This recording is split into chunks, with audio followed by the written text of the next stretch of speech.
नमस्कार, मैं जनमक्ता शिवम गौतम और आज भारत सरकार ने अपनी नई शिक्षा नीति को स्वीकार कर लिया है, लागू कर दिया पूरे देश में। और इसके तहत अब लक्ष्य रखा गया है कि भारत के अंदर ज़्यादा से ज़्यादा लोग शिक्षा प्राप्त कर सकें, शिक्षा को ज़्यादा लचीला बनाया जाए, शिक्षा को ज़्यादा गुणवत्तापूर्वक बनाया जाए और जो सिस्टम है उसको आमूलचूल परिवर्तन करने के लिए इस नीति को अपनाया गया है। इसके तहत अब HRD मिनिस्ट्री, जिसको मानव संसाधन विकास मंत्रालय कहा जाता था, उसका नाम शिक्षा मंत्रालय के तौर पर जाना जाएगा। ये जो कमेटी थी जिसने अपनी सिफारिशें दी थी और इसके चेयरमैन थे इसरो के पूर्व चेयरमैन के कस्तूरी रंगन। तो इन्होंने अपनी कमेटी की रिपोर्ट दे दी थी 2019 में ही और उसको लेकर सरकार लागू करने के लिए तैयारियों में लगी हुई थी। इसके तहत आमूलचूल परिवर्तन की बात की गई है, शिक्षा का जो सिस्टम है उसको बदलने की बात की गई है। प्राइमरी और प्री प्राइमरी से लेकर ये हायर एजुकेशन तक के लिए एक विशेष तरीके के पैटर्न को स्थापित करने की बात की जा रही है। इसमें अगर बात की जाए तो 5+3+3+4 ये तो है सभी के लिए और इसको अनिवार्य किया जाएगा। यानी कि 5 साल का जो बच्चा होता है प्री प्राइमरी और उसके बाद 3 जो कक्षाएं होंगी, तीसरी, चौथी और पाँचवीं, उसके बाद 6वीं, 7वीं, 8वीं का अलग से 3 कक्षाएं होंगी और उसके बाद 4 कक्षाएं होंगी, 9वीं, 10वीं और 11वीं, 12वीं। उसके बाद डिग्री स्तर पर +4 रखा जाएगा। 3 साल का जो डिग्री है उसके अलावा 1 साल का जो MA को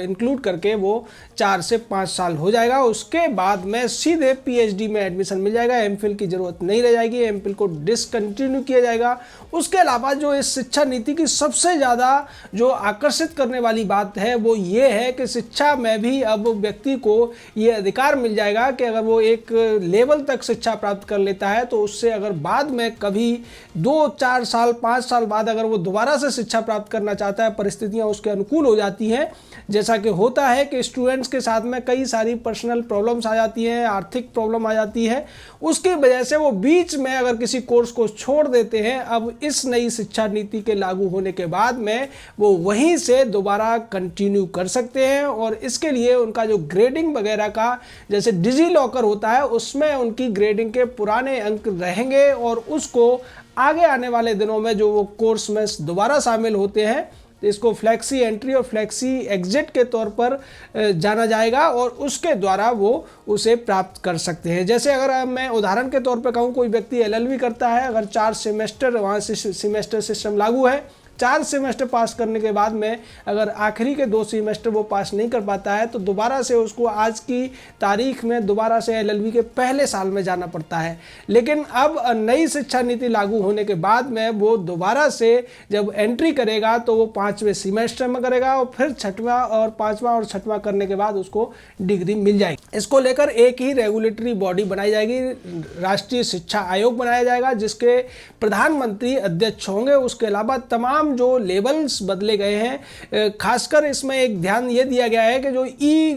एजुकेशन होगी उसमें एजुकेशन के जो तौर तरीके हैं उसमें पहले अंग्रेजी और हिंदी में ही ज़्यादातर चीज़ें सामने होती थी, लेकिन अब उसमें 8 और जो भाषाएं हैं उनमें भी जो रीजनल लैंग्वेज है उसमें भी आप एजुकेशन ले सकेंगे। साथ ही साथ जो एफिलिएशन को लेकर एक बात चल रही थी, जिसका कि आज प्रेस कॉन्फ्रेंस में बताया भी गया कि भारत के अंदर 45,000 कॉलेजेस हैं जो विभिन्न यूनिवर्सिटीज़ के द्वारा या डीम्ड यूनिवर्सिटी के द्वारा गवर्न होते हैं और उनसे एफिलिएटेड होते हैं। और उसको लेकर तमाम ऐसे चीज़ें भी सामने आती हैं कि एक यूनिवर्सिटी में 800 कॉलेज एफिलिएट हो जाते हैं। तो इसके लिए भी अब उन्होंने इस एफिलिएशन को, सिस्टम को 15 साल के अंदर ख़त्म करने की बात की है और उसके बजाय ग्रेडिंग होगी और ग्रेडिंग के आधार पर ही उनको एक्रीडेशन मिलेगा, ऑटोनॉमी मिलेगी। और ये सीधे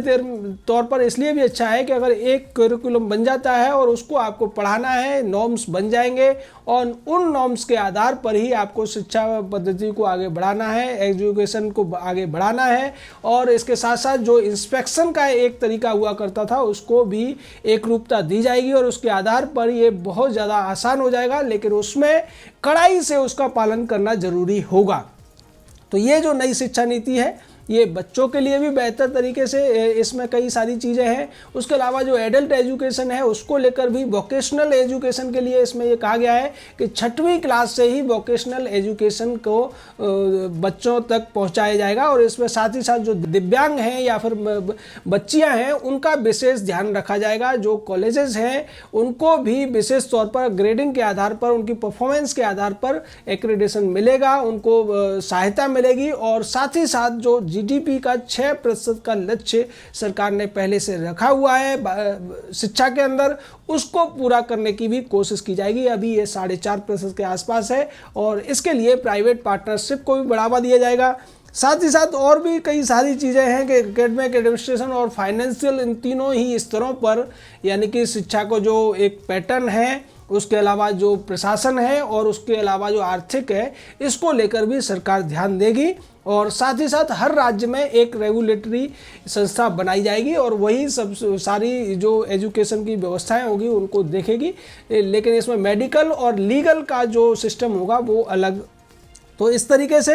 पब्लिक प्राइवेट पार्टनरशिप को भी बढ़ावा दिया जाएगा। इसके अंदर प्राइवेट जो लोग होंगे जो अनुदान देते हैं उनको भी स्कूलों को, कॉलेजेस को अनुदान करने के लिए विशेष रियायतें दी जाएंगी। तो इसका मतलब ये है कि न केवल सरकार उन जो अभी शिक्षा का प्रशासनिक ढांचा है उसको सुधारने की कोशिश करेगी, बल्कि उसकी आर्थिक जो ज़रूरतें हैं उनको पूरा करने की कोशिश की जाएगी। और उसके लिए जो तमाम अभी कई सारी संस्थाएँ चलती थी, जैसे यूजीसी अलग हुआ करता था और AICTE अलग हुआ करता था जो कि तकनीकी शिक्षा के लिए था, तो अब इनको मिलाकर एक ही कर दिया गया है और उसके आधार पर ग्रेडिंग सिस्टम लागू होगा। एक और स्टूडेंट्स के लिए या जो बच्चे हैं, जो पढ़ने वाले छात्र हैं, उनके लिए एक और बड़ी बात इसमें कही गई है कि पहले ये होता था कि विशेष जो कम्बिनेशन होते थे उसी में आपको उन्हीं सब्जेक्ट्स को लेना पड़ता था, लेकिन अब सब्जेक्ट्स लेने के लिए बहुत ज़्यादा एक तरीके से मुक्त कर दिया गया है स्टूडेंट्स को। वो साइंस के साथ में, मैथ के साथ में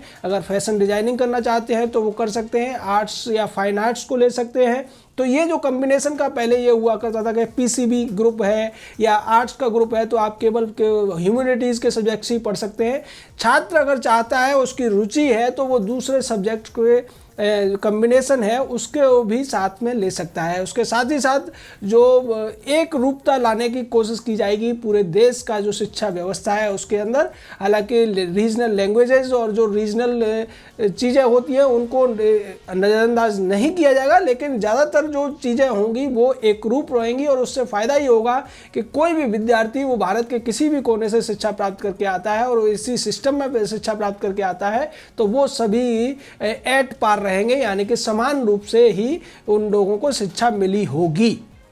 लैंग्वेजेस को बढ़ावा देने के लिए चूँकि ये माना गया है कि 6 से 8 साल के जो तक के जो बच्चे होते हैं वो भाषाओं को बहुत जल्दी सीखते हैं, तो इसके लिए जो लैंग्वेजेस, 2 लैंग्वेज को छोटे बच्चों के लिए रखा जाएगा और एक क्लासिकल लैंग्वेज यानी कि शास्त्रीय भाषा को भी 6वीं से लेकर 8वीं 10वीं तक बच्चे सीख सकते हैं, सब्जेक्ट के तौर पर उनको पढ़ाया जाएगा उसको। ये सब इसलिए किया जा रहा है कि भारत में जो तमाम भाषाएँ हैं उनके अंदर एक एकरूपता है, कुछ अंतर है तो उसको भी अगर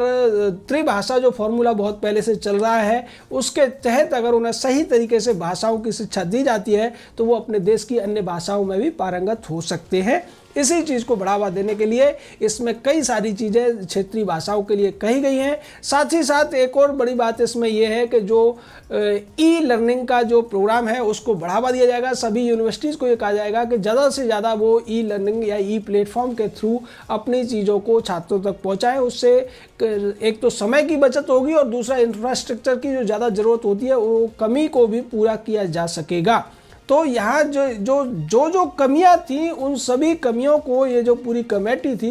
के कस्तूरीरंगन की अध्यक्षता में उसने देखा और उसको स्टडी किया और स्टडी करने के बाद उन्होंने अपनी जो रिपोर्ट थी वो मानव संसाधन विकास मंत्रालय को दी, उसके अलावा भारत सरकार को दी और उसका ही नतीजा है कि इतनी बढ़िया तरीके से इसको समझा गया। और ये जो कमेटी थी इसमें विभिन्न क्षेत्रों के बड़े बड़े विद्वान जैसा कि इसरो के पूर्व चेयरमैन के कस्तूरीरंगन और दूसरे यूनिवर्सिटीज़ के प्रोफेसर इसमें थे। साथ ही साथ इंटरनेशनल यूनिवर्सिटी में पढ़ाने वाले भारतीय प्रोफेसर्स को भी इसमें जगह दी गई थी, जिससे कि शिक्षा को ग्लोबल बनाया जा सके, वैश्विक स्तर पर कंपटीशन के लिए भारतीय छात्रों को तैयार किया जा सके। तो ये सारी चीज़ें करने के बाद में इस कमेटी ने अपनी रिपोर्ट्स दी और सरकार ने फिर एक लंबे समय तक उसको देखा कि ये जो रिपोर्ट है इसको किस तरीके से जो आज भारत का इंफ्रास्ट्रक्चर है शिक्षा के क्षेत्र में उसको भी ध्यान में रखते हुए कैसे इसको एकदम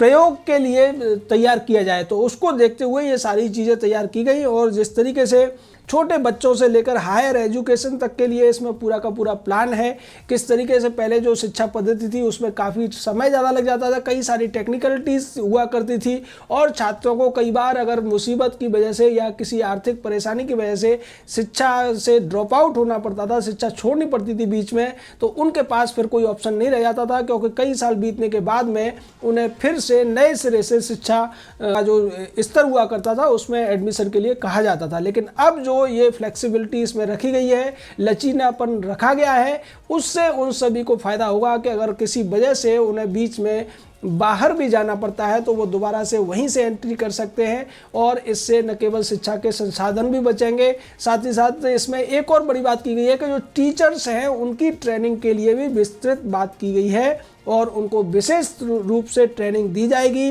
उन्हें नए तरीके से किस तरीके से टेक्नोलॉजी को इस्तेमाल करना है, आज की ज़रूरतों को इस्तेमाल करना है और शिक्षा को ज़रूरत परक बनाना है।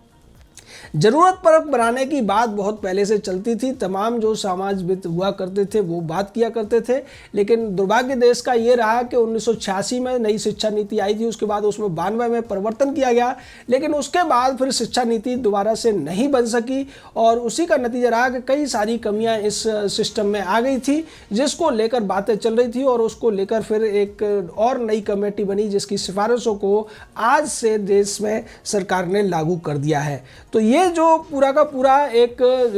सिस्टम बनाया गया है, इसमें विद्यार्थियों का विशेषकर ध्यान रखा गया है, व्यवस्था का ध्यान रखा गया है, प्रशासन का ध्यान रखा गया है और जो जो कमियां थी जो विशेषज्ञों की नज़र में आई थी, उसके अलावा 2.5 लाख पंचायतों से भी इसमें राय ली गई थी। तो इसको जो राय जिन जिन लोगों से ली गई थी उसमें पंचायत के लोग भी थे, गांव के लोग भी थे, किसान भी थे, छात्र भी थे, अध्यापक भी थे और तमाम क्षेत्रों के जुड़े हुए विशेषज्ञ भी थे, जिसके आधार पर सरकार इस निर्णय पर पहुंची कि अगर इस बात को जो शिक्षा नीति में लागू करके हम आगे बढ़ाते हैं तो निश्चित तौर पर देश के आने वाली पीढ़ियों को इससे बहुत ज़्यादा फायदा होगा। खैर कोई भी चीज़ ऐसी नहीं होती जो अंतिम हो, लेकिन ये शिक्षा नीति अगले आने वाले 20 से 30 वर्षों में देश का जो पूरा का पूरा परिदृश्य है, खासकर शिक्षा के क्षेत्र में, उसको बदलने के लिए बहुत ज़्यादा